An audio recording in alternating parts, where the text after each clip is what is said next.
My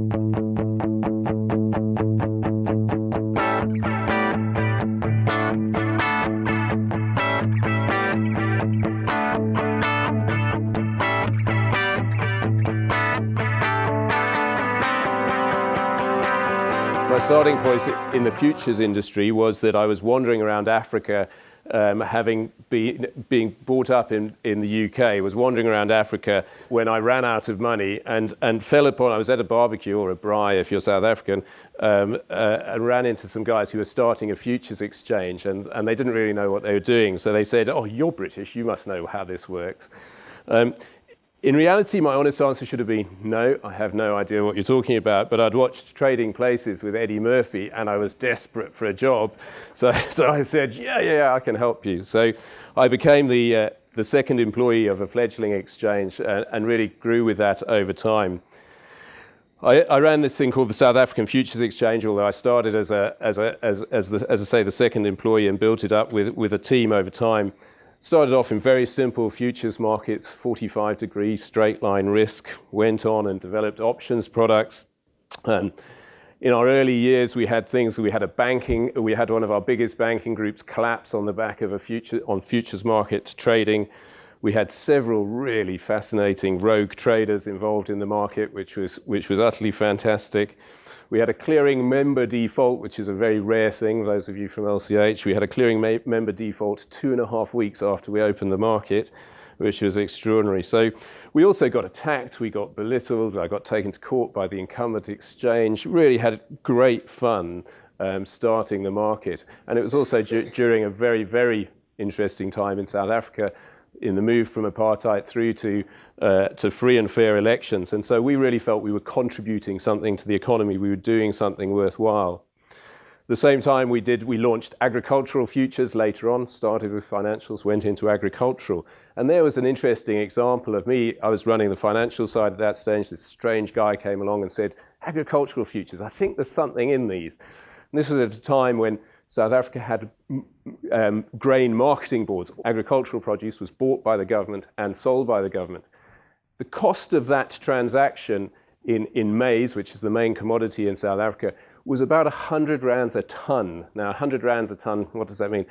The maize price was about 900 rands a ton. So over 10% of the cost of the product was going to these marketing boards to run it. When we launched the futures market, we were charging 10 cents a ton to do exactly the same job. So the market automatically benefited by, in essence, 10% of the price, 5% either side. So we felt that we were heroes. The market went mad, and we did really, really well.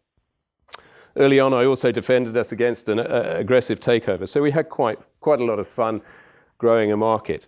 Age 33, became the youngest CEO of an exchange anywhere in the world at the time, and built it up to be the 12th largest exchange, which all sounds very, very self-important. And I have to say, I did beginning to start getting into at that age the thought that I was obviously bulletproof, obviously a bit of a genius, nothing could go wrong. What a superstar I was. That illusion was shattered one evening when gunmen burst into my house one evening with my children there, and really brought me back down to earth with a huge crunch. The impact on my family life was pretty painful and obvious, but I have to say, on reflection from a career point of view, from a life point of view, I think it was probably one of the greatest blessings that happened in my life. It taught me what is really important, made me really think about what is important. It taught me a lot about the role of luck and bad luck in what we do. And I think that I've probably been smiling almost continuously ever since, and that smile can be really annoying, particularly if you're in a boardroom with me, or we're having a row and I'm still smiling. People just want to punch me. But I'm genuinely happy to be alive. Certainly, genuinely very, very happy to have 3 children who are still alive, and that was an important lesson I learnt that night. We sold the business to the Johannesburg Stock Exchange, and I moved to de-risk my life. Came here to the UK, where I'm from originally. So moved the family here. But I also moved to the safety from a pretty wild work environment to the safety of the corporate world. That gave me about a 70% temporary reduction in salary, which was pretty awful. but it gave me also a 70% permanent reduction in effectiveness, in my view. My any innovation ability, or virtually any innovation ability, was crushed by it. I came across people who were there who thought of survival as being the key strategy, staying below the parapet, not taking risk, not putting yourself out. That was how many of the people around me were surviving. Didn't suit me, horrible. I was not good at it. So after a few pretty awful corporate jobs, I was very, very fortunate to fall in with a mad group of pretty rough entrepreneurs at NEX Exchange. Having just resigned as CEO of LCH.Clearnet, I walked into Neil Eckert's very scruffy office in Bishopsgate to find him and his PA walking through the office with a desk between them saying, "Oh God, I thought you were only arriving tomorrow." So that was sort of the shift from a very formal work environment into something much more entrepreneurial. Was a pretty hard adjustment, and it did take me about 6 months to rebuild my confidence and build a team who were, again, a bit like in the South African environment, where we felt we were doing something worthwhile for the country at the time in terms of developing the financial markets. In this segment, I had a group of people, passionate climate change people, who really believed that they were going to change the world as a result of this market. It took me some time to get into their way of thinking, and took them some time to start thinking about what they were doing in a much more market-orientated fashion. But 3 years later, we turned the business from being loss-making to making pretty substantial profits, and we sold it to the Intercontinental Exchange for a rather nice number. Since then, I've had a couple of truly awful corporate jobs as well, but it did give me an opportunity to do a couple of fun things. I managed to spend a bit of time out in agriculture because one of my long 9-month periods of gardening leave from the LSE, thank you Xavier, was spent growing vegetables and raising and eating animals in rural France, which was great fun. And then last year, following another pretty unsavory period in the markets, I'd had enough of the financial markets. So last year, I took over a brewery in the Isle of Wight.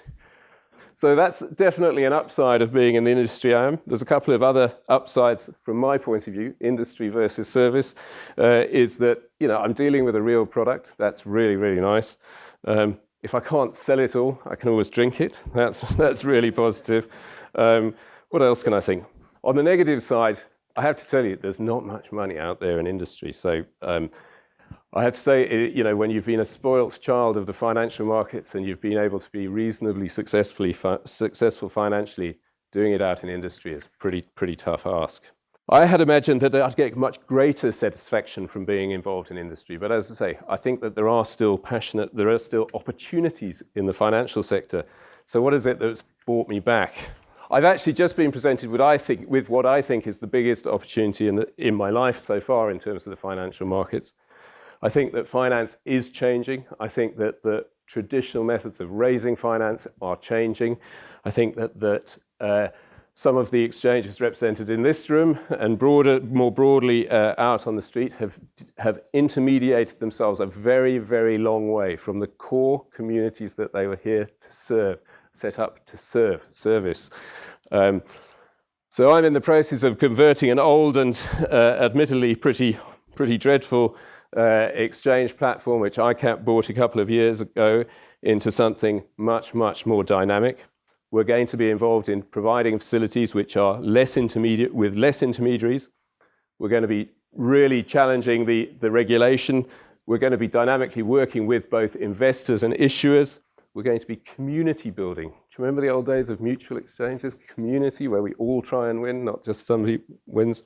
So we're trying to take the best bits of crowdfunding, marry them with an exchange facility which allows for secondary trading, but also brings in institutional flow. I think it's an incredibly exciting part of the industry, both in the peer-to-peer lending side, but also in the crowdfunding, but not just crowdfunding, small amounts, reasonably large amounts. One of our existing customers last week raised 5 million quid, the biggest UK crowdfunding so far. It will take time for this to roll out, but I think it's a fantastic opportunity and one I'm hugely excited about. Advice, patronizing advice from a nearly 50 man. Remember how much luck plays in anybody's story. If you're fortunate to be visited by luck, remember those who are not as fortunate as yourself. It's incredibly important. My view is take risk. You must take risk. Don't get too ahead of yourselves, whether it's in terms of financially overcommitting yourself or in terms of your ego, because coming back from those positions is really, really difficult. And if you're not happy doing what you're doing, change, do something else, take the risk, get out there.